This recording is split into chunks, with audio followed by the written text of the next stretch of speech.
नमस्कार, मैं हूँ प्रेम कुमार। हमारे साथ हैं संजीव कौशिक जी, देश के नमस्कार। जाने-माने राजनीतिक विश्लेषक।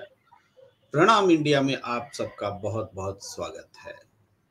खबर आज चंपई सोरेन मुख्यमंत्री के पद पर 12:15 बजे शपथ लेने जा रहे हैं और ये न्योता चंपई सोरेन को झारखंड में गवर्नर ने बीती रात रात 11 बजे दिया।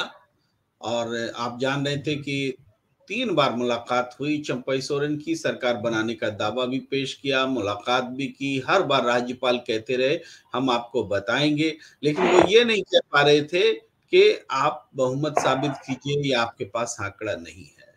लेकिन आखिरकार मुख्यमंत्री बनाने का जो फैसला उन्होंने लिया, झारखंड को ये मुख्यमंत्री मिल रहे हैं। लेकिन हम सनसनीखेज खबर भी आपको बताना चाहते हैं कि झारखंड में राष्ट्रपति शासन की सिफारिश कर दी गई थी। राज्यपाल ने राष्ट्रपति शासन की सिफारिश कर दी थी और यह खुलासा दैनिक भास्कर ने किया है। मैं नहीं कर रहा हूं, दैनिक भास्कर ने यह खुलासा किया है। लेकिन नरेंद्र मोदी और अमित शाह की सरकार उस सिफारिश को आगे बढ़ाने में संकोच कर रही थी। आप जान रहे थे कि इधर हॉर्स ट्रेडिंग जैसा पूरा माहौल बन रहा था, लेकिन बात बन नहीं पा रही थी। उस वीडियो का बहुत महत्व है जिसमें 1, 2, 3 करके 43 एमएलएस ने अपनी गिनती स्टेट हाउस में करा करके उसको पब्लिक डोमेन में डाल दिया। उसके बाद पब्लिक परसेप्शन बिल्कुल बदल गया। ऐसा साफ दिखने लगा कि झारखंड मुक्ति मोर्चा के पास, इंडिया गठबंधन के पास पूरा बहुमत है, लेकिन राज्यपाल उनको बुला नहीं रहे हैं। मोदी शाह की के खिलाफ तानाशाही के खुले आरोप लगने लगे। बीजेपी के नेता डिफेंड नहीं कर पा रहे थे और बहुत मुश्किल में मामला था और यहाँ तक कि सारे विधायकों को हैदराबाद ले जाने के लिए एयरपोर्ट पर ले जाया गया और हम लोगों ने तो ये रात भी बताया कि वो हैदराबाद के लिए निकल पड़े हैं, लेकिन एयरपोर्ट के अंदर घंटों वो लोग फंसे रहे, चूंकि क्लियरेंस नहीं मिल रहा था, मौसम सही नहीं था और वो हैदराबाद के लिए नहीं निकल सके। इस बीच 11 बजते बजते न्योता आ गया तो सीन बदल गया, इसलिए वो विधायक इंटैक्ट रह गए और रांची में ही हैं और आज सभी शपथ ग्रहण समारोह में हिस्सा लेंगे। इसमें आज के जो मैं पहले खबर आपको दे देता हूं कि आज की जो मुख्यमंत्री शपथ ग्रहण का समारोह है, उसमें कांग्रेस की ओर से आलमगीर भी होंगे शपथ लेने में। राज आरजेडी की तरफ से सत्यानंद भोक्ता भी होंगे शपथ ग्रहण, मतलब जिनको शपथ दिलाई जाएगी, मैं उनकी बात कर रहा हूँ, चंपई सोरेन जी के साथ। तो दो डिप्टी सीएम का भी प्रोविजन किया जा रहा है कि 2 डिप्टी सीएम भी हो सकते हैं। यानी एक नए आधार पर, नए तरीके से ये सरकार बन रही है। भारतीय जनता पार्टी कह रही है कि ये हेमंत सोरेन की कठपुतली बन करके काम करेंगे चंपई सोरेन और इस सरकार पर सोरेन परिवार का ही कब्जा होगा, ऐसा बीजेपी का कहना है। लेकिन सूचना के रूप में संजीव जी आपके पास आने से पहले थोड़ा खबर की ब्रीफिंग कर रहा हूं कि 12:15 बजे शपथ लेंगे। 12वें सीएम के तौर पर शपथ ली जाएगी। हेमंत चंपई सोरेन शपथ लेंगे। इससे पहले अर्जुन मुंडा और शिबू सोरेन 3-3 बार मुख्यमंत्री रहे हैं। पूरा कार्यकाल पूरा करने वाले इकलौते मुख्यमंत्री रहे हैं रघुवर दास और ये 23 साल में 11 बार सीएम बदला है। इस बार सरकार को 10 दिन में बहुमत साबित करना होगा और ये करीब 26 घंटे के बाद गुरुवार रात 11 बजे राज्यपाल राधा कृष्णन ने चंपई सोरेन और आलमगीर आलम को राजभवन बुलाया और सरकार बनाने का न्योता दिया 26 घंटे बाद। इस तरह से सीएम को मनोनीत कर दिया गया चंपई सोरेन को। रात 11:15 बजे दोनों राजभवन से बाहर निकले। आज दोपहर यानी शुक्रवार को दोपहर 12:15 बजे शपथ लिया जाना है और चंपई सोरेन के साथ 2 और मंत्री शपथ लेंगे। हमने आपको बताया दोनों के नाम। इस तरीके से ये घटना आगे बढ़ रही है। इसके अलावा आज जो घटना होने वाली है वो है कि हेमंत सोरेन को ईडी ने रिमांड नहीं दी और हेमंत सोरेन जुडिशियल कस्टडी में जेल भेजे गए। जब जेल पहुंचे हेमंत सोरेन तो वहां अपने आप को अचानक अकेला पाया और वो भावुक भी हो गए, लेकिन जल्द ही उन्होंने अपने आप को संभाला और वहां के सारे पुलिस के जेल के बड़े अधिकारी भी मौजूद थे, कर्मचारी भी मौजूद थे। सबके बीच हेमंत सोरेन ने कहा कि मैं आम आदमी की तरह रहूंगा, आप लोग चिंता मत कीजिए, आप लोग अपने अपने घर जाइए, जैसे आम कैदी रहते हैं मैं वैसे ही रहूंगा। इस बीच आज सुप्रीम कोर्ट में बड़ी सुनवाई है जिसमें हेमंत सोरेन ने अब समन को चुनौती दी थी, तो ये भी बहुत महत्वपूर्ण घटना है, इस पर भी सबकी नजर रहेगी और ईडी को अधिकार है कि नहीं इस बारे में भी फैसला होगा। एक और हम आपको खबर के तौर पर बताना चाहते हैं कि ईडी ने एएनआई को रिलीज करके अपना बयान बताया है। एएनआई ने ईडी का वो पक्ष रखा है कि किस आधार पर गिरफ्तारी हुई है। खबर के तौर पर आपको जानना बहुत जरूरी है, फिर हम आएंगे विश्लेषण के लिए संजीव कौशिक जी के पास, प्रतिक्रियाएं भी लेंगे। देखिए ईडी ने जो ग्राउंड रखा है वो कहा है कि सेक्शन 19 ऑफ द पीएमएलए 2002 यानी prevention of money laundering act 2002 के तहत ही उसके सेक्शन 19 के तहत हेमंत सोरेन को अरेस्ट किया गया है। संजीव कौशिक जी, हम पहले से बोलते रहते इसके बगैर ईडी के पास गिरफ्तार करने का कोई रास्ता ही नहीं है, तो ईडी इसी एक्ट के तहत गिरफ्तार कर सकती थी, उसने यही एक्ट बताया है। और हम बार बार कह रहे हैं कि जमीन की खरीद फरोख्त में ये एक्ट लागू हो ही नहीं सकता, इसमें मनी लॉन्ड्रिंग दिखती ही नहीं है, लेकिन फिर भी बहरहाल ऑफिशियली ये इन्होंने जानकारी दी है कि पीएमएलए एक्ट 2002 के तहत गिरफ्तार किया गया है। उसकी भाषा में पढ़ के सुनाता हूं।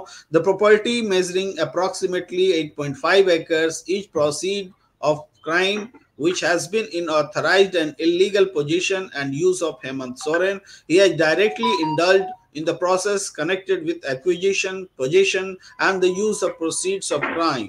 Hemant Soren is knowingly a party along with Bhanu Pratap Prasad and others in the activities connected with concealment of the original records for projecting the property acquired by him in an illegal manner as an untainted property. इस तरीके से और भी बातें हैं, लेकिन महत्वपूर्ण बात जो रिलीज की गई है वो ये रिलीज की गई है। अब मैं संजीव कौशिक जी आपके पास आता हूं, खबरों की पूरी ब्रीफिंग हो चुकी है। संजीव कौशिक जी, क्या आपको लगता है राष्ट्रपति शासन की सिफारिश कर ली गई थी हेमंत सोरेन से? कब? तभी कर ली गई थी जब हेमंत सोरेन के घर छापा मारा गया था और उसके बाद हेमंत सोरेन मिल नहीं रहे थे बोल करके राज्यपाल भी खोज रहे थे, उसी समय राष्ट्रपति शासन की सिफारिश कर दी गई थी। समझिए कितनी बड़ी प्लानिंग चल रही थी। संजीव कौशिक जी। प्रेम कुमार जी, आप समेत तमाम दर्शकों का सादर अभिवादन सुबह सुबह। और लौटते हैं अपने मुद्दे पर। देखिए, जब 2014 में पहली बार भारतीय जनता पार्टी की सरकार आई थी तो आपने देखा होगा कि उस समय तमाम राज्यों में, जिस राज्य में भारतीय जनता पार्टी की सरकारें नहीं थी या फिर सरकारें बननी शुरू हो गई या बनी, उसके बाद एक एक करके उस राज्यों से राज्यपालों की विदाई, पूर्ववर्ती राज्यपालों की विदाई होनी शुरू हुई और अपने तरीके से बगैर कार्यकाल समाप्त हुए उन राज्यपालों को वहां से हटाने का प्रयास जो चालू था वो लगातार। और आज भी आप देखेंगे कि कहीं भी यदि सत्ता बदलती है तो सबसे पहले वहां के राज्यपाल को बदला जाता है, भारतीय जनता पार्टी की सरकारें जहां भी आती है। तो राज्यपाल जो एक ऐसा पोस्ट है, एक ऐसा पद है जो जिसकी संवैधानिक अपनी दायरे हैं, उसकी अपनी मर्यादा है, गरिमाएं है, उसको बराबर ये तार तार करने का प्रयास करते रहे। और वो तार तार वो इस्तेमाल होने के लिए ही, ये कहने में भी हमें कोई गुरेज नहीं है कि उनका पक्ष जो था, अभी कल हम लोग चर्चा कर रहे थे वर्तमान उपराष्ट्रपति जी के बारे में भी बात कर रहे थे कि किस तरह से बंगाल में इलेक्शन के वक्त से लेकर और उसके बाद में जब तक वो राज्यपाल रहे तो किस तरह का उनका व्यवहार था और उसके बदले में भारतीय जनता पार्टी ने उन्हें कैसे उपकृत किया। ठीक वैसे ही यहाँ भी दिखाई दे रहा है कि यदि संख्या बल है, सरकारें गिरती, ये कोई नई बात नहीं है कि सरकार यदि मुख्यमंत्री इस्तीफा दे तो उसके पास यदि पर्याप्त संख्या है तो फिर वो जो भी दावेदारी पेश करे उसको बुलाया जाना चाहिए। और अतिशीघ्र इतनी देरी क्यों? उस देरी को लेकर के कई तरह की कयासें भी चल रही थी और कयासों में दम भी था कि लगातार भारतीय जनता पार्टी कोशिश कर रही है। कभी पता चलता था कि 4 कांग्रेस के विधायक संपर्क से बाहर है, तो कभी पता चलता था कि जेएमएम के विधायक 10 संपर्क से बाहर है। तो ये कयासों के दौर के साथ साथ लगातार भारतीय जनता पार्टी का जो ऑपरेशन लोटस होता है वो कोशिश जारी थी। लेकिन कई बार जब सामाजिक स्तर पर आप फंसे हुए दिखाई देते हैं और एक कदम जो बिहार में हालिया उन्होंने उठाया भारतीय जनता पार्टी ने, उस कदम की जितनी शीशा लेदर हो रही थी और जितनी आलोचना हो रही थी, वो तत्काल में इस कदम को उठाना नहीं चाहते थे। वो बड़े असमंजस की स्थिति में थे। अन्यथा राज्यपाल द्वारा सिफारिश करते, राज्यपाल सिफारिश तभी करते जब संख्याओं की कमी होती है और उनको लगता है कि सरकार स्थायी रूप से नहीं चलने वाली है। ऐसा कुछ नहीं दिखना और अंदर खाने की खबर के आधार पर राज्यपाल का ये सिफारिश कर देना, ये सिद्ध करता है कि पूरी कोशिश की गई पहले वहां पे तख्ता पलटने की और अपने पक्ष में विधायकों को लाने की, लेकिन जब वो उसमें कामयाब नहीं हो पाए और विपक्षी पार्टियां लगातार दावेदारी करती रही, इसी बीच चंपई सोरेन भी लगातार संपर्क में रहे और उन्होंने अपना लेटर दिया। और अब जैसा आप बता रहे हैं कि तीसरी बार जब जाके वो मिले तो एक प्रेशर तो होता ही है, आपको जवाब तो आपको भी देना पड़ेगा। ये खबरें लाख आप छुपा ले, लेकिन खबरें तो छुपने वाली है नहीं कि आपने सिफारिश कर दी थी। उस परिस्थिति में जो हृदय परिवर्तन हुआ है वो हृदय परिवर्तन नहीं हुआ है। वोटों के समीकरण को देखते हुए कि ये हानिकारक कदम हो जाएगा, लोग बिल्कुल इसको एक्सेप्ट नहीं करेंगे और जो लगातार आरोप लगाया जा रहा है और सामने दिखाई दे रहा है, उसकी एक अगली कड़ी एक और जोड़ने वाली है। तो इस वजह से अचानक ये कदम खींचा गया और राज्यपाल की बातों को इग्नोर करते हुए वहां पर राज्यपाल को आदेश दिया गया कि आप बुलाइए और गठन कीजिए सरकार का, और वो आज प्रक्रिया में चालू है।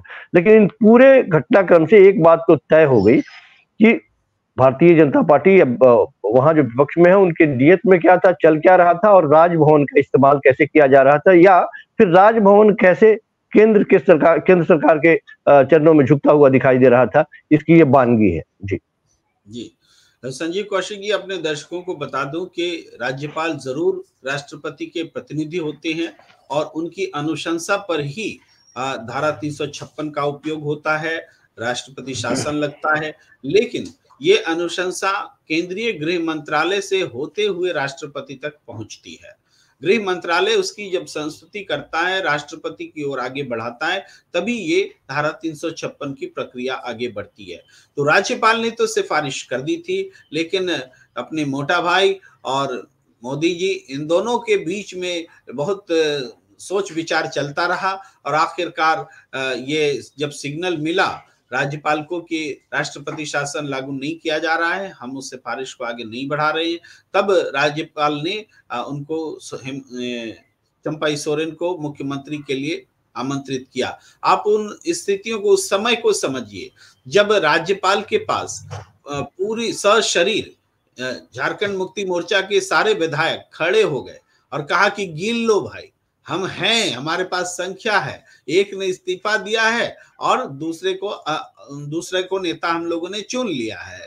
तो जब क्योंकि राष्ट्रपति शासन की सिफारिश हेमंत सोरेन के इस्तीफे से भी पहले की थी, तो जब आप मुख्यमंत्री को इस्तीफा स्वीकार कर रहे हैं तो अब नया मुख्यमंत्री क्यों नहीं दे रहे? राज्यपाल के पास कोई जवाब नहीं था, वो उसको टाल रहे थे, लगातार टाल रहे थे। लेकिन कब तक टाल सकते थे?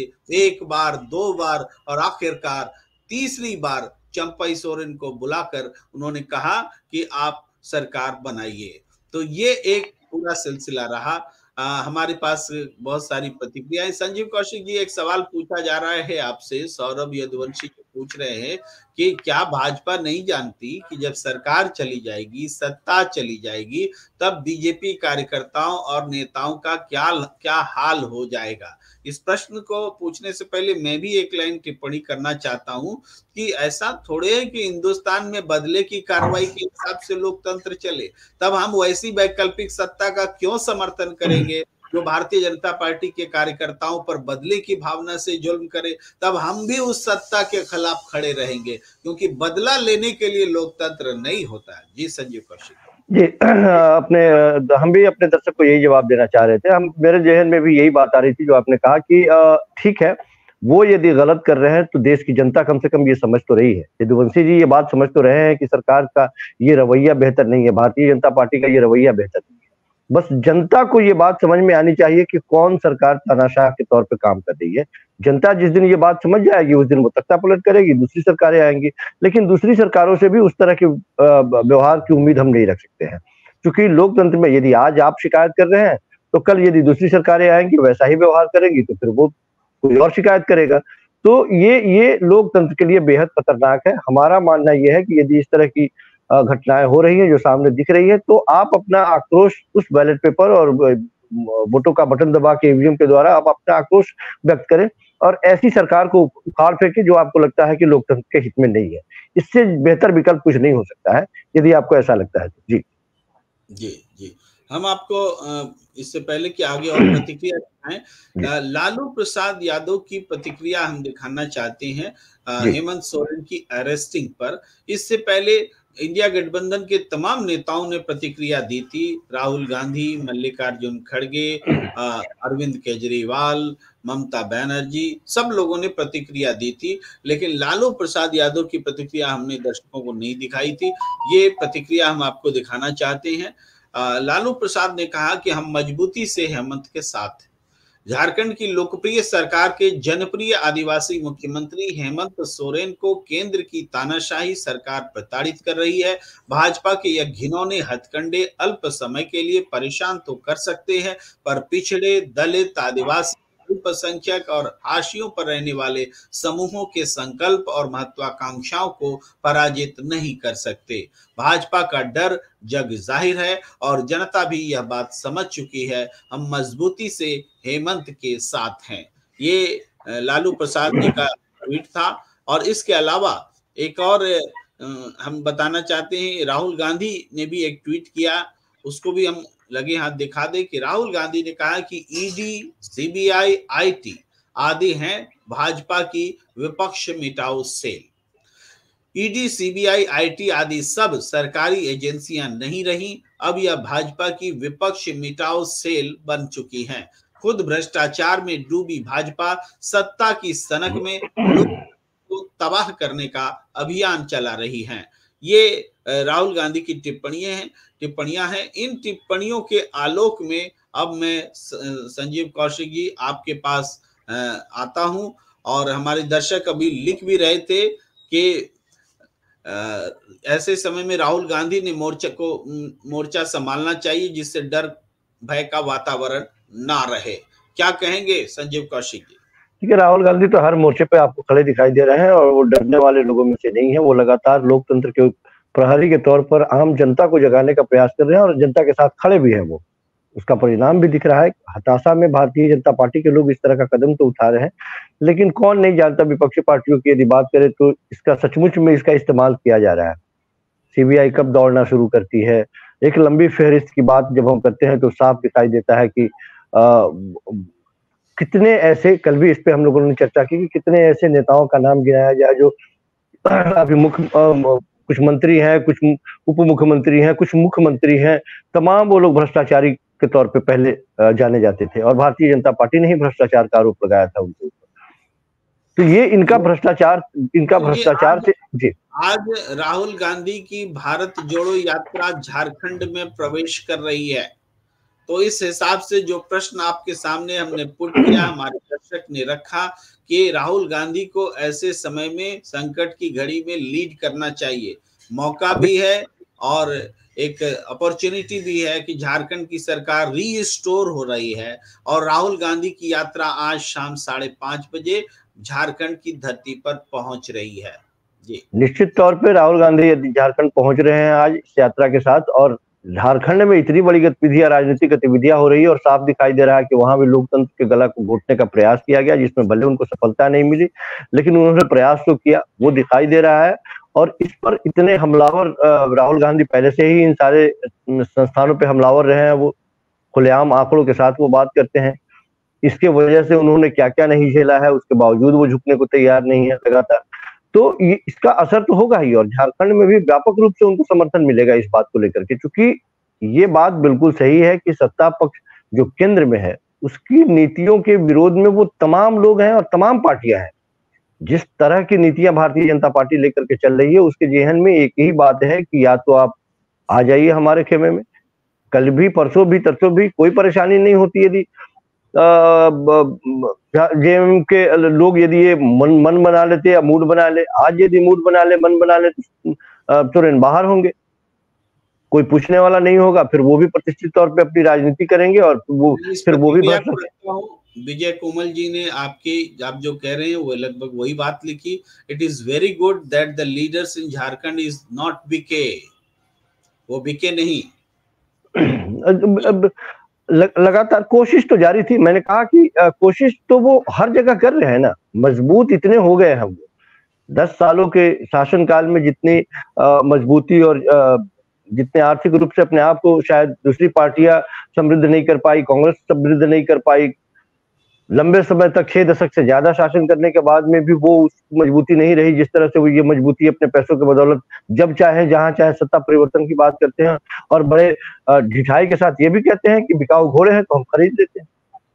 ये खुलेआम ये बात, नैतिकता और शुचिता की तो कोई बात ही नहीं रही, बिकाऊ घोड़े के नाम से वो संज्ञा देते हैं।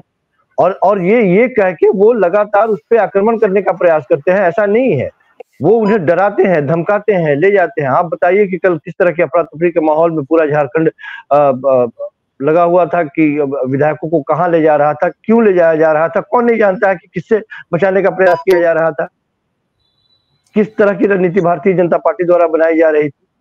तो ये साफ, इससे पहले कि मैं दर्शक की बात में एक खबर और देना चाहता हूं हेमंत सोरेन जी के बारे में कि हेमंत सोरेन को 13 फरवरी तक जेल भेजा गया है और ये होटवार की अपर डिवीजन सेल के ब्लॉक बी में कमरा नंबर 1 में रखा गया है, होटवार जेल में।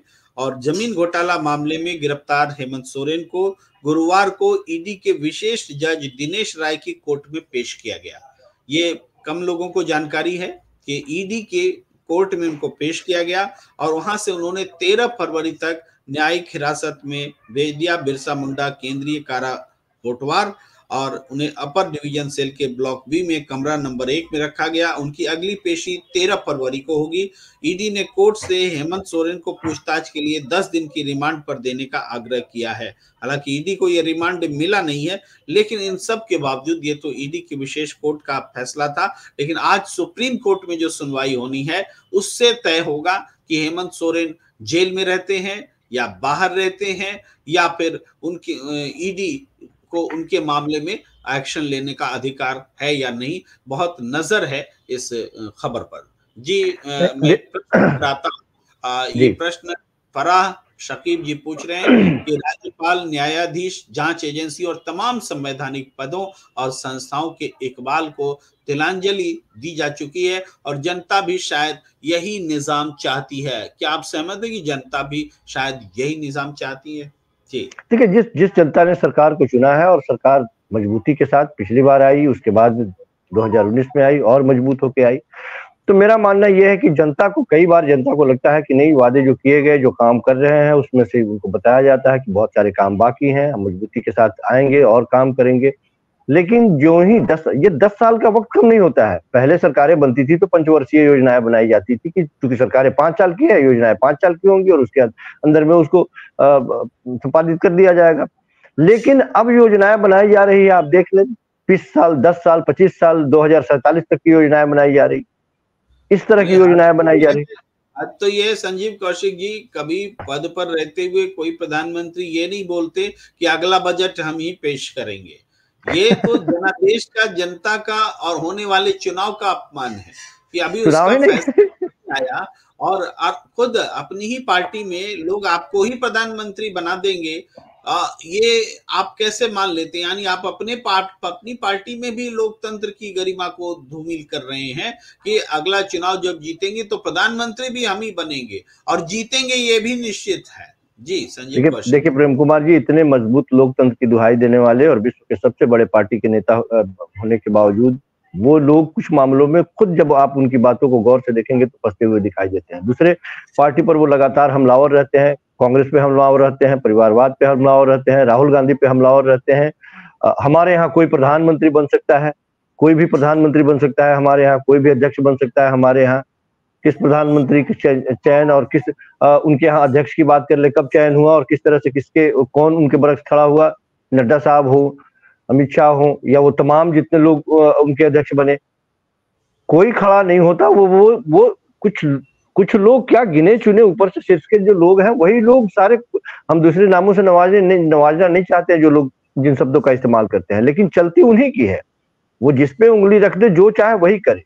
और जितने रिटाई के साथ अभी ये बात कही जा रही है कि अगला बजट भी हम ही पेश करेंगे, ये अंतरिम बजट है, पूर्णकालिक बजट की बात वो अभी भी कर रहे हैं, पता नहीं है या पता है, सब कुछ पता है उन्हें कि क्या करने जा रहे हैं, वो उस आधार पे वो बात कर रहे हैं। ये तो देश की जनता को समझना होगा कि देश की जनता इस बात को कैसे लेती है कि बगैर इलेक्शन के यदि कोई कहता हो कि नहीं अगली बार हम आएंगे और बजट, पूर्णकालिक बजट और वो तमाम बातें वो ढिठाई के साथ कर रहा है, तो भाई इलेक्शन कराने की जरूरत ही नहीं है। फिर तो क्यों जा रहे हैं? देश का पैसा इतना बर्बाद होगा यदि आपको लगता है कि नहीं सारी चीजें तय हो चुकी हैं और वही होगा जो होने वाला है, तो फिर बच जाइए इलेक्शन में, तय कर लीजिए। देखिए ये पूरा देश जानता है इस चीज को कि कुछ न कुछ गड़बड़ी है। उस गड़बड़ी को लेकर के राजनीतिक दलों के द्वारा प्रयास जारी है। हम लोग कई बार चर्चा कर चुके हैं। देश की जनता को ये बात समझनी होगी कि सचमुच में देश की जनता जो काम करना चाह रही है, देश की जनता जिसको चुनना चाह रही है, वो उस कुर्सी पे बैठ पा रहा है या नहीं बैठ पा रहा है। कल भी ये इतनी बड़ी घटना होते होते बची है, कैसे बची है? इसमें लोक लाज नहीं, इसमें वोटों की गिनती और समीकरणों की बात, भविष्य में लाभ हानि को ध्यान में रखते हुए ये कदम खींचा गया है, अन्यथा ये भी कदम बढ़ चुका होता और एक नई सरकार का गठन आप वहां भी देखते या नहीं देखते, तो वहां पर राष्ट्रपति शासन देखते आप। कोशिश दोनों तरफ से की गई, दोनों परिस्थितियों को देखने के लिए, लेकिन सफल नहीं होने के बाद में पुनः वहां पे सरकार गठन की बात हो रही है और आज सरकार गठन की बात। तो ये सारे लोग देख रहे हैं कि जो केंद्र की सरकार है वो संवैधानिक संस्थानों का किस तरह से इस्तेमाल कर रही है, उसको कैसे अपने हित में, एक सत्ता, एक पार्टी के हित में। और देश के प्रधानमंत्री को जब आप सुनते हैं तो कई बार देखिए, देश के प्रधानमंत्री केवल एक पार्टी के नहीं होते हैं, वो पूरे देश के होते हैं। लेकिन प्रधानमंत्री इस मोड से निकल ही नहीं पाते कि वो भारतीय जनता पार्टी के नेता के अलावा पूरे देश के प्रधानमंत्री हैं। वो अभी भी उनका रवैया भारतीय जनता पार्टी के नेता के तौर पे रहता है। अभी भी वो एक दल के स्टार प्रचारक के तौर पे वो नजर आते हैं जब वो चुनाव में उतरते हैं। तो लोग एक प्रधानमंत्री को सुनने जाते हैं और वहां जाते हैं तो उनको पता चलता है कि वो स्टार प्रचारक को सुन रहे हैं। तो ये साफ दिखाई देता है कि उनकी नीयत क्या है, मंशा क्या है। देश को तय करना है, लोगों को तय करना है, मतदाताओं को तय करना है कि उन्हें आगे करना क्या है। जी प्रेम कुमार जी। संजीव जी, थोड़ा सा देर से सही, लेकिन मैं याद दिलाना चाहता हूं कि राष्ट्रपति द्रौपदी मुर्मू जी ने जब बजट सत्र शुरू करते समय भाषण दिया, तो उस भाषण की पहली पंक्ति क्या थी? उस भाषण की पहली पंक्ति थी कि नए सदन में पहली बार मैं सदन को संबोधित कर रही हूं। अब ये सूचना भी थी, ये दर्द भी था।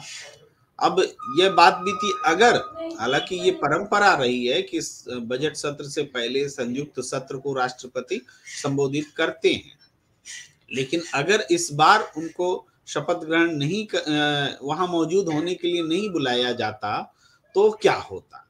तो भाई नए सदन में उनके कदम ही नहीं पड़ते, फिर तो चुनाव आने वाला था। तो ये एक ऐसी स्थिति थी जो मैं इसलिए बोल रहा हूं कि झारखंड में आदिवासी मुख्यमंत्री वो अगर SC/ST एक्ट के तहत मुकदमा दर्ज कराते हैं तो हमें मीडिया में एंकर सवाल करते हैं कि हेमंत सोरेन विक्टिम कार्ड खेल रहे हैं। भाई आदिवासी हैं तो आदिवासी बोल रहे हैं, SC/ST एक्ट का प्रोटेक्शन कानून ने दिया है, संविधान ने दिया है, तो उसका इस्तेमाल कर रहे हैं। तो इसमें विक्टिम कार्ड कहाँ है? तो क्या द्रौपदी मुर्मू जी भाषण दे रही थी तो विक्टिम कार्ड था क्या? ये एक संदर्भवश मैंने इस पॉइंट को रखा है, आपसे टिप्पणी चाहता हूं। देखिए, विक्टिम कार्ड कौन खेल रहा था, किसके ऊपर विक्टिम कार्ड की बात कर रहे हैं? उसके ऊपर जो एक चुना हुआ है देश का अपने सूबे का प्रतिनिधि करने वाला, या एक राष्ट्रपति की बात हम कर रहे हैं जो एक वैसे पद पे बैठी हुई हैं। कोई विक्टिम कार्ड नहीं खेल रहा है। जिसको जो हक मिलना चाहिए संविधान प्रदत्त, वो अपने हक की बात कर रहा है। उसके हक में यदि हकमारी की बात होगी, आप यदि शोपीस बनाना चाहते हैं, आप चाहते हैं गुंगी गुड़िया बना के बैठा दें और केवल इस्तेमाल करें और लोगों को ये दिखाने के लिए कि नहीं मैंने अपने प्रयास से एक आदिवासी, एक दलित को या फिर इस कुर्सी पे बैठा दिया और इनकी स्थिति बेहतर होगी। ये आज भी अपने ही समाज के लिए बड़ा महत्वपूर्ण विषय है कि वाकई जिन लोगों को या जिन लोगों के समाज से उठा करके शीर्ष पर एक व्यक्ति विशेष को बैठा दिया गया, क्या उस समाज का कल्याण कर पाई है? उस डंके की चोट पे वो अल्पसंख्यकों की बात करते हैं कि मैंने बनाया अल्पसंख्यक समुदाय से किसी को मैंने पहली बार राष्ट्रपति बना दिया मैंने। क्या उस समाज के प्रति उतनी जिम्मेदारी के साथ वो सोच पाए, उसे जोड़ पाए अपने साथ?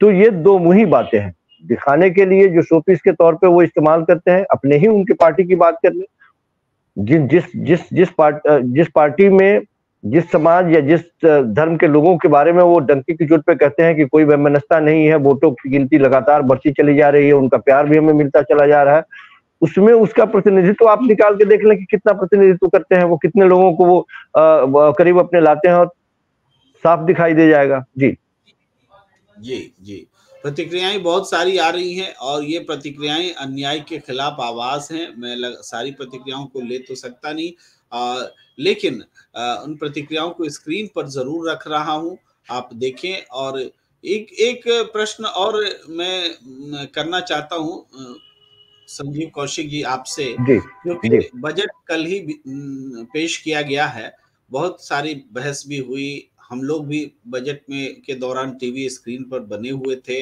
लेकिन इस दौरान एक बात कही गई कि भारत बहुत तेजी से तरक्की कर रहा है, भारत फास्टेस्ट ग्रोइंग कंट्री है। तो इस पर एक अर्थशास्त्री ने लिखा है, मैं उसी को बताना चाहता हूं और आपके पास आना चाहता हूं कि भारत की जीडीपी बढ़ी है, चाइना से तुलना हो रही कि चाइना की उनका ग्रोथ रेट 3% है और हमारा ग्रोथ रेट 6% के करीब है। तो ये जो है, चाइना हमसे 5.5 गुना बड़ी जीडीपी है। तो चाइना का 3% का ग्रोथ हमारे 15% के ग्रोथ के बराबर होता है। यानी हम 15% ग्रोथ करेंगे तो उसका वॉल्यूम ऑफ जीडीपी जो होगा इतना लाख करोड़, वो चाइना के 3% के बराबर है। तो इस हिसाब से बात इसकी नहीं होनी चाहिए कि ग्रोथ रेट क्या है, बात इसकी होनी चाहिए कि पर कैपिटा इनकम में हम क्या बढ़ रहे हैं। तो पर कैपिटा इनकम में हमारी ग्रोथ 3.5% के आसपास है। तो 3.5% ग्रोथ जो पर कैपिटा इनकम है, ये किसी और देश के मुकाबले बहुत कम है। ये बात में रखते हुए आपके पास आना चाहता हूं कि वास्तव में एक अलग तस्वीर खुशफहमी की पेश की जा रही है। हम जनता तो गरीब हो रही है, लेकिन बताया जा रहा है कि देश तरक्की कर रहा है। जी देखिए प्रेम कुमार जी, आंकड़ों की बाजीगरी करना कोई सरकार से पूछे, आप आंकड़ों में जो दिखाना है वो दिखा दे, गांव में हरियाली दिखा ले, खुशहाली दिखा दे, बहाली दिखा दे, लेकिन क्या सच में हकीकत में धरातल पे जो स्थिति है वो इससे मैच करती है क्या? अभी के वक्त में हिंदुस्तान में ये खुशफहमी पाल लेने या बताने की कोशिश करी जा रही है कि सब कुछ ठीक है और बड़ी तेजी की रफ्तार से हम आगे की तरफ बढ़ते चले जा रहे हैं। लेकिन सच क्या है वो जाके गांव में देखिए, सच क्या है रोजगार के तलाश में भटकते हुए युवाओं से पूछिए, सच क्या है गरीबों से पूछिए जो महंगाई की मार से त्रस्त है, सच क्या है उस व्यक्ति से पूछिए जो आज भी, ये लोग बड़े डंके की चोट पे कहते हैं, मैं गांव में अभी हाल फिलहाल में गया था, बड़े डंके की चोट पे कहते हैं कि करप्शन पे हमने काबू पा लिया। सर कहीं कोई करप्शन पे काबू नहीं है। आप गांव में जाएंगे तो आपको पता चलेगा, जैसे पहले से वो सारे कट मनी वगैरह चलते थे, जिस योजनाओं में सरकारें किसी की भी हो और योजनाएं किसी की भी हो, केंद्र की हो या जिसकी योजनाएं हो, एकदम वैसा ही चलता चला आ रहा है। ये केवल ख्याली पुलाव की सारी चीजें दुरुस्त हो रही है। और मैं बार बार ये बात कहता हूं कि धार्मिक ध्रुवीकरण और छद्म राष्ट्रवाद के सहारे ये पूरे सत्ता पे काबिल हुए, हकीकत से इसका कुछ लेना देना नहीं है। सारी परिस्थितियां जैसे पहले थी वैसे ही बनती हुई दिखाई दे रही है। हाँ, उपलब्धियों के तौर पे आप सड़क गिनाएंगे, उपलब्धियों के तौर पे बिजली गिनाएंगे, शौचालय गिनाएंगे, खाते गिनाएंगे, मैंने सबसे ज्यादा खाते खोल दिए, खाते में मिला क्या उसके बारे में बात की। 80 करोड़ लोगों को आप 5 किलो अनाज देकर के खुशफहमी में रहते हैं कि हम लोगों को बेहतर जीवन दे रहे हैं। बेहतर जीवन दे रहे हैं या 80 करोड़ लोगों को दिखा रहे हैं कि आपकी हैसियत क्या है, क्यों नहीं उनकी स्थिति बेहतर हुई और सुधरी की ताकि वो आपके 5 किलो अनाज पे वो जिंदा नहीं रह पाए। उनकी स्थिति तो बेहतर होनी चाहिए। सारी स्थितियां यदि बेहतर हो रही हैं तो वो दिखना चाहिए, ऐसा कुछ दिख नहीं रहा है और केवल आंकड़ों की बाजीगरी। कभी जीडीपी की बात करेंगे, कभी तुलना करेंगे किसी अन्य देश से, जो तुलना वो कर रहे हैं वो आप तुलनात्मक, आपसे ज्यादा बेहतर तो दर्शकों को कोई समझा ही नहीं सकता। जिस तरह से आपने 3 गुना करके बताया कि उसके हिसाब से इसका मतलब क्या है, जिस तरह से रुपए की वैल्यू डॉलर के सामने किस तरह की स्थिति होती है, वैसे ही आपने बता दिया कि इसका मतलब क्या है। लेकिन वो आंकड़ों की बाजीगरी करेंगे, वो दिखाएंगे कि नहीं मेरा ग्रोथ रेट क्या है, हम जीडीपी में कितने मजबूत है, वो तमाम तरह की बातें करेंगे जिससे आपको कुछ फहमी हो कि हम डंका बज रहा है और बहुत ज्यादा मजबूत हो रहे हैं। लेकिन संजीव कौशिक, ये इस सवाल पर मेरा ध्यान अटक गया और मुझे लगा कि ये सवाल बहुत चर्चा के योग्य है कि गलत को सपोर्ट करने वाले खुद अपने बारे में सोचो। कितने गरीब छोटा छोटा केस में जेल भोग रहे हैं, वकील फीस भी नहीं दे पाते। जेल क्या गरीब के लिए है? नेता सजा होने के बाद भी देश में घूमते रहेंगे, क्या यही कानून है? ये बात सही है कि ये टिप्पणी हमारे आपके लिए आलोचनात्मक तौर पर रखी गई है, लेकिन इसमें जो कंटेंट है बहुत वैल्यूएबल है। वो ये कि इस देश के गरीब जो छोटे मोटे मामलों में जेल में भोग रहे होते हैं, उनके पास फीस नहीं होती है, बात सही है। और वो इतनी महंगी फीस, इतने अदालत इतना इतना महंगा हो चुका है कि आम लोग अदालत का रुख नहीं कर पाते और वो जेल में है। आंकड़ों को देखें जेल में तो 70% आंकड़ा गरीब गुरबों का है, दलितों का है, पिछड़ों का है, मुसलमानों का है, जो इनकी आमदनी बहुत कम है, यानी गरीब ही जेल में है।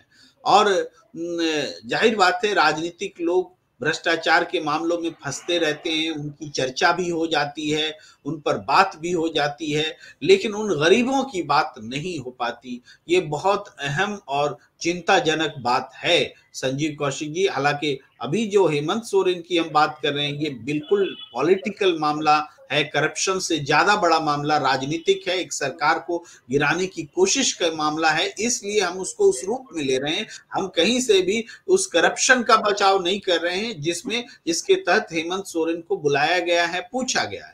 हम तो कह रहे हैं कि उनको संभवतः गलत कानून के तहत ईडी बुला रही है, सीबीआई जांच कर लेती, कोई दूसरा जांच कर लेता, हम भ्रष्टाचार के साथ नहीं है जी। दो बातें प्रेम कुमार जी। पहली बात तो ये कि ये देखना होगा कि केसों की अहमियत क्या है और किस केस से कितना प्रभाव होने वाला है। जब व्यक्ति विशेष की बात करते हैं, कोई ये केस है तो व्यक्ति विशेष ही उससे प्रभावित होता है। लेकिन जब कोई राजनीतिक दल या राजनीतिक दल का मुखिया प्रभावित होता है तो उससे उसकी पूरी पार्टी प्रभावित होती है और उस पार्टी से जो सत्ता में है या जो सरकार चला रही है, पूरा स्टेट प्रभावित होता है। तो इसलिए प्राथमिकताओं के आधार पर निश्चित तौर पर इसकी सुनवाई जल्दी होती है। लेकिन ये भी कहने में कोई गुरेज नहीं है कि देश की अदालतें, चाहे वो निचली अदालतें हो, लोअर कोर्ट हो, हाई कोर्ट हो या सुप्रीम कोर्ट हो, उस अदालतों में जितने केसेज अभी पड़े हैं या रुके पड़े हैं, उस पर जल्दी सुनवाई नहीं हो पाती है। उसके पीछे कारण ये है कि पर्याप्त मात्रा में जजों की नियुक्ति नहीं हो पाती। चाहे आप लेवल पे देख ले, चाहे आप केंद्रीय लेवल पर देख ले या निचली अदालतों की बात फिर मैं दोबारा दोहरा रहा हूँ। आप जब आंकड़े हमारे पास स्पष्ट नहीं है, इसलिए हम इस पे ज्यादा नहीं बोल पाएंगे बिल्कुल क्लियर। लेकिन हम देख रहे थे कि जितने केसेज पेंडिंग पड़े हुए हैं, उन केसेज की यदि संख्या देखी जाए तो आपको अप्रत्याशित रूप से लगेगा कि एक अदालत में एक जज के ऊपर कितने केस हैं और उस केसों की सुनवाई में यदि देरी हो रही है तो उसका कारण क्या है, कितने की सुनवाई करे और कितने के ऊपर वो अपना फैसला करता है। तो पर्याप्त मात्रा में जजों की नियुक्ति नहीं हो पाना, इसके लिए राजनीति की बातें करना, लंबी लंबी बातें तो आप करते हैं लेकिन आपकी नियुक्ति पर्याप्त मात्रा में नहीं कर पाते हैं, जिसके वजह से सुनवाई में देरी होती है। इसके लिए सरकार को तत्पर होगा। जगह भी खाली है, बहुत सारे स्टेट में जगह भी खाली है, लेकिन उसके बावजूद वो इस पे बिल्कुल ध्यान देने को, तवज्जो देने को तैयार नहीं है, क्योंकि उनकी प्राथमिकताएं ये है ही नहीं। सरकार की प्राथमिकताएं यदि आम जनता होती, आम जन के लोग होते, सबसे ज्यादा फर्क तो उसके ऊपर पड़ता है। ये बात बिल्कुल सही है कि एक तरफ जहां व्यापक परिप्रेक्ष्य में देख करके हम ये बात कह रहे हैं कि राजनेताओं के फैसले जल्दी लिए जाते हैं, दूसरी तरफ एक व्यक्ति यदि छोटा ही हो, उसका परिवार उसके लिए सबसे बड़ा है। यदि वो जेल चला जाता है, किसी भी मामले में चला जाता है, उस पर सुनवाई नहीं हो पाती है वक्त पे और वो अंदर एक बगैर सजा के लंबे। जी, मुझे लगता है कि इस गंभीर प्रश्न पर हम लोग अटेंशन भी लिया हम लोगों ने और लोगों का ध्यान भी खींचा और ये वाकई गंभीर प्रश्न है। और इस बीच प्रमोद मानकर जी को आश्चर्य हो रहा है, वो पूछ रहे हैं कि चंपई सोरेन को बुलाया गया है, राज्यपाल ने बुलाया है? तो निश्चित रूप से प्रमोद जी बुलाया गया है, राज्यपाल ने उनको मुख्यमंत्री की शपथ लेने के लिए और आज 12:15 बजे वो मुख्यमंत्री पद की शपथ ले रहे हैं। इस बीच संजीव कौशिक जी, कुछ लोगों ने अपने आंकड़े भी जोड़े और उस बात को कि भारतीय अर्थव्यवस्था के बारे में जो डंका पीटा जा रहा है उसकी सच्चाई क्या है। एक तेंजिंग ने जी ने लिखा है कि 2023 के वर्ल्ड हंगर इंडेक्स में भूखमरी जिसको बोलते हैं 125 देशों में भारत 111वें नंबर पर, पाकिस्तान 102 नंबर पर, बांग्लादेश 82 नंबर पर, यानी जिसकी रैंकिंग पीछे है वहां भूखमरी ज्यादा है। तो भारत पाकिस्तान और बांग्लादेश से भी बुरी स्थिति में है, ये तेंजिंग जी ध्यान दिलाना चाहते हैं। इसके अलावा गरीब को और गरीब गुलाम बनाया जा रहा है। और एक और प्रतिक्रिया फराज जी की लेते हैं कि हंगर इंडेक्स में निरंतर हमारी रैंकिंग गिर रही है। 80 करोड़ जनता 5 किलो राशन पर आश्रित है। बेरोजगारी का दर विगत 45 सालों में पहली बार इतना निचले स्तर पर है। ये सारी चीजें हैं, लेकिन जब बेरोजगारी दर की बात करते हैं संजीव जी, आपको याद होगा 2019 का लोकसभा चुनाव था और उससे ठीक पहले जो बेरोजगारी दर के बारे में ये एक दावा किसी ने कर दिया था, किसी ने नहीं, जो केंद्रीय संस्था है जो रिपोर्ट देती है, तो उसको सरकार ने नकार दिया था कि नहीं ऐसा नहीं है। और जैसे ही 2019 का चुनाव खत्म हुआ तो उस डाटा को स्वीकार कर लिया गया कि हाँ, महंगाई बेरोजगारी अपने 45 साल के उच्चतम स्तर पर है। और खामखा नियंत्रक और महालेखा परीक्षक जो विभाग होता है जो इस बारे में आंकड़े देता है, उसका वो आंकड़ा था और उसके अधिकारियों की छुट्टी भी कर दी गई थी, नौकरी भी चली गई थी। ये सच्चाई है। 5 साल बाद भी वही स्थिति है, बेरोजगारी की स्थिति में सुधार नहीं हुआ है। 45 साल का स्तर तो उसी समय उच्चतम था 5 साल पहले, अब तो 50 साल के उच्चतम स्तर पर आप कह सकते हैं। जी, ये तो 2019 की बात आप कर रहे हैं, जिसमें मेरे समझ से संतोष गंगवार थे उस समय उनकी। लेकिन 2-3 सालों तक तो इस आंकड़े को दबाया गया, इस आंकड़े को प्रकाशित ही नहीं किया कि बेरोजगारी दर क्या है हिंदुस्तान में और बेरोजगारों की स्थिति क्या है। इस आंकड़े को दबाया गया और उसके बाद में जब ये बातें बाहर आई, नतीजा आपने जो बताया वही नतीजा आया था। ये मैंने कहा कि ये आंकड़ों की बाजीगरी और सच को छुपाने की जो कला है और मुद्दे को डाइवर्ट करने की जो कला है, उसमें ये पार्टी बेहद माहिर है। मैं बार बार ये बात कहता हूं कि लोगों ने ही बड़े प्यार के साथ और बड़े उम्मीदों के साथ वोट दिया था और सरकार में बनाया भी था, पहली बार से ज्यादा दूसरी बार। लेकिन लोग क्या संतुष्ट है? हम बार बार ये बात कहते हैं कि लोग को रोटी राम भी चाहिए और रोटी भी चाहिए। रोटी की प्राथमिकता सर्वोपरि होनी चाहिए, क्योंकि परिवार आपका जिंदा इसी से रहता है। उसके बाद में पेट में अन्न हो, फिर हम रात की तरफ जाएंगे। लेकिन ये ध्रुवीकरण, मैं लगातार इस ध्रुवीकरण के खिलाफ रहा हूं, क्योंकि राजनेताओं का काम ध्रुवीकरण करना नहीं है, राजनेताओं का काम धार्मिक अनुष्ठान करना नहीं है, राजनेताओं का काम धर्म विशेष की पैरवी करके राजनीतिक लाभ लेना नहीं है। नेताओं का काम सामाजिक समरसता का है। वो समाज में सबसे निचले पायदान पे जो खड़े हैं, पायदान पे उनकी स्थिति बेहतर करने के लिए होना चाहिए। लेकिन ये लगातार जो दिखाई दे रहा है किस तरह से मजबूत, ये दर्शक भी इस बारे में कमेंट कर रहे हैं कि मजबूत और मजबूत होता गया, गरीब और गरीब होता गया। हमें गरीबों की चिंता लेनी है, उनकी सुध लेनी है। तो वो केवल ऊपर से पॉलिश करने वाली जो योजनाएं हैं जो दिखे, आप आंखों से, महिलाओं की आंखों से आंसू निकल रहे थे जब वो लकड़ी के चूल्हे से खाना बना रही थी, किसी ने उनकी सुधि नहीं ली। हमने इतने सिलेंडर दे दिए। किसी ने पूछा उनमें से उज्ज्वला में आपने सिलेंडर दिए, कितने प्रतिशत महिलाएं या उनके परिवारों ने दोबारा उसको सिलेंडर को रिफिल करवाया? उसके आंकड़ों के बारे में कोई बात करेगा? इस पे 60% से ज्यादा लोगों ने दोबारा रिफिल नहीं करवाया। उनकी हैसियत ये नहीं है कि दोबारा रिफिल करवाया।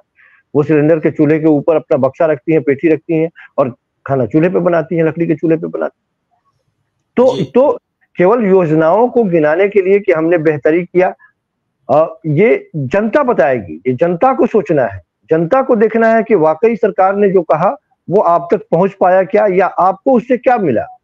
मंदिर मिला, आपको उससे क्या मिला? धारा 370 हटा, उससे आपको क्या मिला? 3 तलाक यदि किसी का हटा तो किसी रामकली देवी को उससे क्या फायदा, जो गांव में बैठ के 2 वक्त की रोटी के लिए तरस रही है। तो ये आप जो जिन योजनाओं को हाईलाइटेड करने का प्रयास कर रहे हैं, उससे आम जन को यदि फायदा हुआ, यदि एयरपोर्ट बहुत ज्यादा बना दिए तो हमारे गांव के गरीब को उससे क्या फायदा? सिर्फ यही फायदा आप गिनाएंगे कि वहां पे जाके काम किया और रोजगार की स्थिति बेहतर कि आम जनता को सीधे फायदा क्या होता है, ये ज्यादा महत्वपूर्ण है। किसी बात को बढ़ा करके प्रतीकात्मक रूप में पेश करना ये ज्यादा महत्वपूर्ण नहीं है। हम आपकी बात से हमें बात आ रही थी संजीव कौशिक जी कि संबित पात्रा को तो सब लोग जानते हैं, हमारे दर्शक भी जानते हैं और हम लोग भी संबित पात्रा के साथ बहुत डिबेट में बैठ चुके हैं। संबित पात्रा जी ने एक तस्वीर जारी की थी अपने लोकसभा क्षेत्र से, जहां से वो चुनाव हार गए थे और इस बार फिर चुनाव लड़ने वाले हैं। तो तस्वीर इसी रसोई चूल्हे वाले तस्वीर थी और बता रहे थे कि उज्ज्वला योजना कितनी आगे है। और जब बता रहे थे तो उनके बैकड्रॉप में जो तस्वीर थी, ये सामने तो सिलेंडर दिखा रहे थे, बैकड्रॉप में महिला चूल्हे पे खाना बना रही थी। ये सही वही हालात आप बता रहे हैं, सही बोल रहे हैं कि सिलेंडर के ऊपर कुछ और रख लेते हैं, बक्सा पेटी, और चूल्हा जलाते हैं वही, क्योंकि सिलेंडर खरीदने की हैसियत आम जनता की नहीं रही। बात घूम फिर करके हर चर्चा में ईवीएम पर आ जाती है। अशोक सक्सेना जी ने कहा है कि हम और आप कैसी भी चर्चा कर लें, जब तक ईवीएम की वजह मतपत्र के बदले मतपत्र से चुनाव नहीं होता है, सत्ता परिवर्तन नहीं हो सकती है। कानून नोटिस द्वारा ईवीएम बनाने वाली कंपनियों को तलब नहीं किया जाता है, निराकरण नहीं होगा। ये एक बात कह रहे हैं।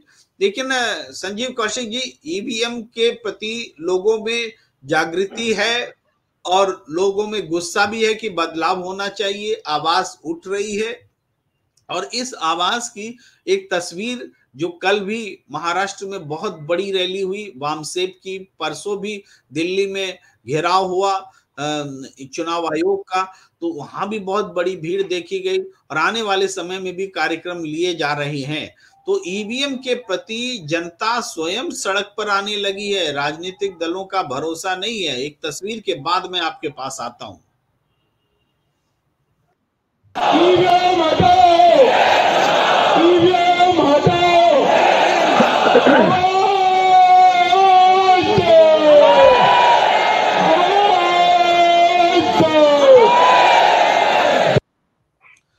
और ये आप देख रहे हैं कि सारे दलित पिछड़े लोग हैं। वामसेप के नेतृत्व में जो इन लोगों के बीच में काम करती है, वामसेप की स्थापना हम अपने दर्शकों के लिए बता दें कि काशी राम जी ने की थी और अभी ये संस्था चल रही। लेकिन जो भीड़ है वो भीड़ कह रही है कि ईवीएम हटाओ। मैंने इसलिए ये दृश्य रखा खास करके क्योंकि ये सवाल आ ही जाता है और आ भी गया था।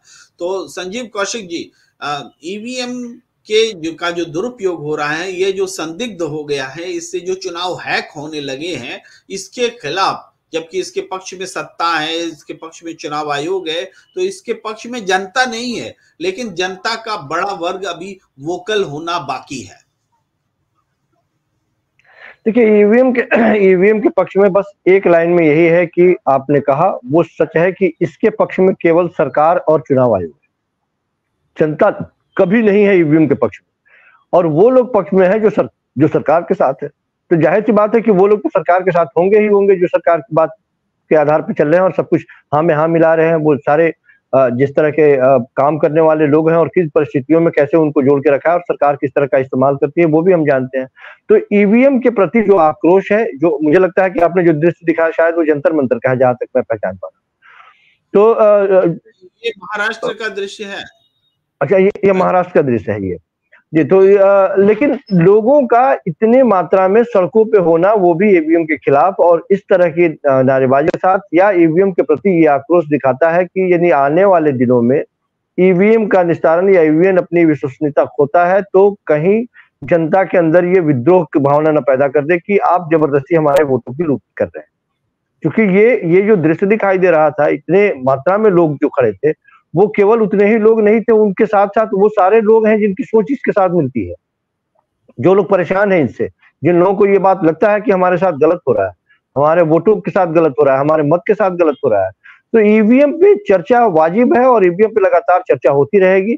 लेकिन इसके बावजूद मैं फिर कहूं कि नेताओं से ज्यादा जनता को इस पे उद्वेलित होते देख करके मुझे लगता है कि जनता अपना आक्रोश दिखाएगी आने वाले दिनों में, कि जनता जो कह रही है, जनता जो चाह रही है, सरकार यदि उसके विपरीत यदि इस तरह की स्थिति हो, क्या ये बात सही है? इससे तो यही लगता है कि जो देश के प्रधानमंत्री जी डंके की चोट पे कह रहे हैं, जितना आशान्वित दिखाई दे रहे हैं कि अगली बार मैं ही हूँ, मैं ही आने वाला हूँ। वो अंतरिम बजट के वक्त भी जिस तरह का उनका संबोधन होता है, तो क्या ये भरोसा ईवीएम से पैदा हुआ भरोसा है जिस पे जनता प्रश्न खड़ा कर रही है, खारिज करने का प्रयास कर रही है? तो ये सवाल तो निरंतर बने रहेंगे और इसका जवाब जनता ही देगी।